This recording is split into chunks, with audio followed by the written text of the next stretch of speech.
So it is review time, and this episode was kind of dark because one of the Shin clones died at the start, mainly because the main Shin actually wanted to use them as body parts. He only sees the clones as body parts, and obviously one dies. It was really dark, and Sakura did not like that because at the end of the day, it is a kid, right? It's a kid, an innocent kid that died. They are still human, they are still alive, they are still able to feel emotions and whatnot. They are still able to make decisions by themselves, so they are humans. Even though they are synthetic, they are still humans. Now, in the comment section down below in my previous review, someone actually complained that I was criticizing Sakura. And I'm thinking, I'm a reviewer. What do you think I do? I review. And the fact that I don't have any favorite characters means that I can review every character and call them up on all the fuck ups that they do, you know, without being biased at all. And that's what a reviewer is supposed to be, not biased at all. And the fact that some people have favorite characters, sometimes if you like someone, you can ignore, you know, their flaws, and that is what this person or this individual within the comment section was saying. And you know, it applies to a lot of people who actually hate it if I do tell them that Sakura fucked up. I mean, in the previous episode, she actually did say that she fucked up, right? So she admitted it, and obviously I said, yeah, you did fuck up. That is the truth. It is what it is. If someone fucks up, I tell them they fuck up. I don't, you know, hold back, or I don't try to sugarcoat anything. I'm a honest reviewer, and I will say it as it is. So, you know, if you do have an issue with that, then I really can't help you because I am an honest person. And if you are looking for honesty, then yeah, I am the person for you. If you are not looking for honesty and you're just looking for a reviewer who says whatever you want to hear, then I'm not that type of reviewer. So anyways, Sarada almost gets into a little argument with Sasuke, and Cho-Cho quickly diffuses it by showing the potato chips, right? So at least they are giving her a better purpose within the anime than they did in the manga. And the manga, she was actually,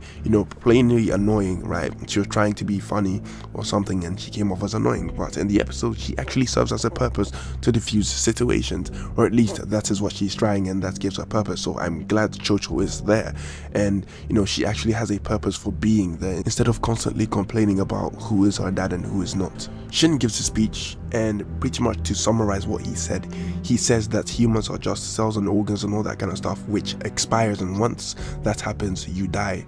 And that is something that he's talking about in terms of old age and all that kind of stuff, because as you age, you know, your organs cease to function and all that kind of stuff, or at least they begin to. And what he's saying is, you know, you can extend your life, or at least you can stay alive forever if you can replace all of those things.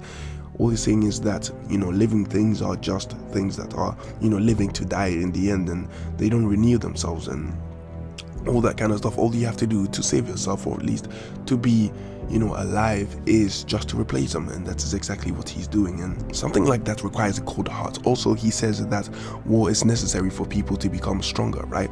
Which can be disproved in a way, because, you know, during Mother's time people were really strong, which does, you know, approve of what he said. But as time progressed, people became weaker, which disapproves of what he said, because, you know, war does breed strong people. And I think that is all he wants, just people to be strong. But the question is, for what reason? There is no conflict, there is no need to be strong, and that is why, you know, people are becoming rusty. Like even Naruto is becoming rusty because of peace times. You know, that is the side effect of peacetime. You know, I think people do prefer peace over war, and the fact that, you know, peace is there. Do you people actually think it is wrong for there to be peace? You know what I'm saying? Let me know your thoughts in the comment section down below. I know a lot of you are gonna say no, you know, and I do agree with that, but, you know, is there anyone in the comment section who agrees with Uchiha Shin? Just let me know in the comment section down below. So obviously Naruto and the rest go to meet Orochimaru, and then they find out, you know, Orochimaru's biggest fans, which is Yamato and like 2 other ninja. I'm joking, but, you know, I think Yamato actually needs a break because he's looking really old now. And if someone was to ask him, hey, what is your profession? Niggas like, yeah, I watch a guy from a distance. That's my job, pretty much. Yeah, that would be really boring, and I thought maybe they replaced Yamato with someone else, or at least, well, in the Gaiden manga he was there, but I thought maybe, you know, it is his part-time job or something, because, you know, people do need rest, and I think that is why there are 2 other ninja there to take his place, just in case if he is not there. But then again, Yamato is the best person to put in that position.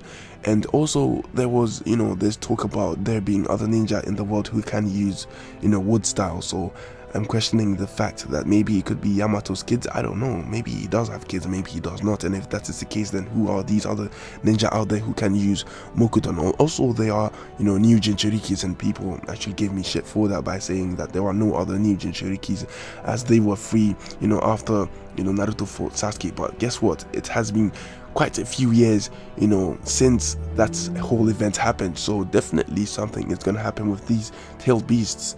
And I think the best option to, take care of these tail beasts is to seal them in within people, because Sasuke actually, used Shibaku Tensei and captured all of them at once. So I think that will, teach them to not be out in the public and decide to just roam around and shit, because, that is what, caused Akatsuki to actually capture all of them. I'm saying, well, at least some of them were sealed within people, and I think a few were actually free. I think the three tails was free. So yeah, I think the best option for them to have peace is to be sealed within someone and just to stay there and roam there or something like that, just to keep their peace. So yeah, that is something on the tail beast that I was talking about. Anyways, so they get to the hideout, right, and Orochimaru pops up. Jugo and Suigetsu are there. Jugo's got a new, trim, which looks good. And Suigetsu,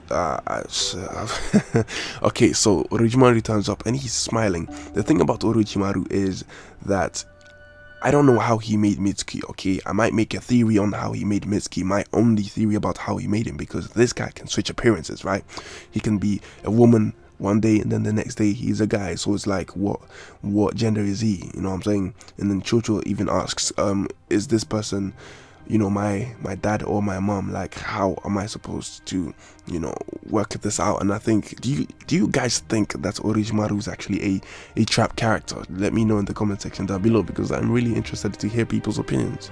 Orochimaru talks about genes and how everyone is enslaved to their own genes, right? He talks about how Sasuke has data which he passes on into Sakura, and then Sakura uses those data and applies her own to create Sarada, right? Which is the scientific way to explain it. And obviously Naruto gets upset. He says, hey, don't talk about it like that. It is not supposed to be like that. Or at least he's upset about it because, when you talk about something in a scientific way, it doesn't sound human anymore.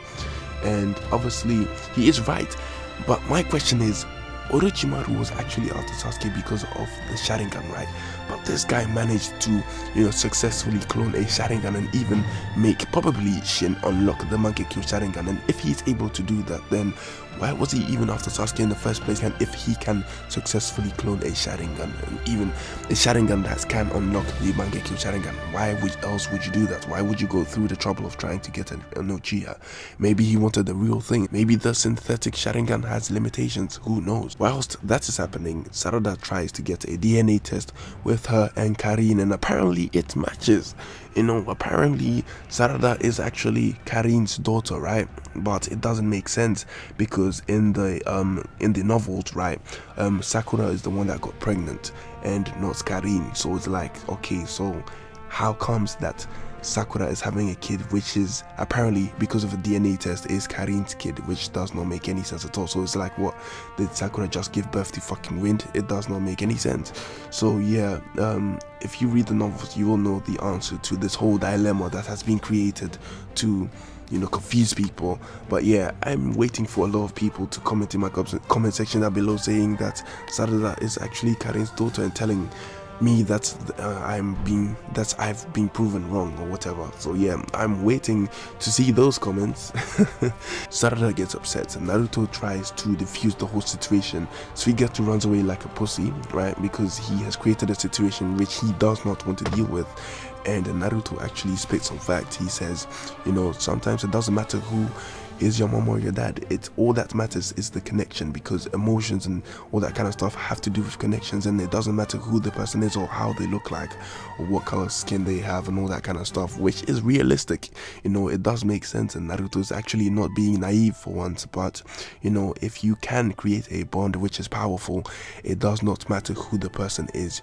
You can still form a family. You still can achieve the dream that you want to achieve with that person or whatever it is. And those are straight facts. But the thing is, realistically, if your life was like that, if people could understand that, that would actually be, good, because the world will be a better place. But since there are situations and all that kind of stuff that have, or or at least take place within the decisions that you make, it actually makes it difficult for people to think straight and, you know, consider certain things that happen to them. But yeah, Naruto is being really realistic, and I really like that. That is some, you know, realistic stuff that he's saying, instead of the typical Naruto being naive and all that kind of stuff. But yeah, I really do like what he had to say to Sarada, and Sarada, you know, does take his advice, and she decides that Sakura is her mom. There is this flashback of Sakura and Sarada, and you know, I like that flashback, I really like it, and Sakura's responses and all that kind of stuff. But the question is, Sarada says that Sakura is dirty, right? It's like, she's really young, so it's like, where did she get that from, that idea of something being dirty or something like that? It's like, where did she get that from? I mean, she's so young, so where did she get that information from? So Naruto pulls up Sasuke and says that he needs to talk to him because, you know, apparently, allegedly, Sasuke is fucking 2 different bitches, and obviously Naruto is gonna low-key ask, yo, how are you doing that? Teach me your technique, you know, I wanna experience the world through other bitches, you know what I'm saying? But yeah, nah, just joking. Naruto's obviously gonna pull him up and say, yeah, why are you married to Sakura about you having kids with another woman? You know what I'm saying? It is inappropriate for an adult to do, but yeah, it is what it is, man. That has been my review. Let me know what you think in the comment section down below. Obviously, like, subscribe and all that stuff, and I will start with my previews and all that kind of stuff. I can't do comments today because I'm really in a tight schedule, but do leave your comments in the comment section down below, and I'll probably do like a Q&A, maybe, right? One thing I do want to say is that I do apologize to my subscribers for the lack of uploading, because yeah, I do have a tight schedule, so I will try and upload more and do more different types of anime. My channel wasn't really, you know, created to just do Boruto, you know what I'm saying, and since that is the only, you know, series that my timetable allows me to review, that is what is happening, and it appears to be a Boruto channel, but I will be reviewing other anime as well and giving you opinions on all that kind of stuff. So yeah, I hope I do have time to do that, and with that being said, I have nothing more to say. Enjoy your day and bye.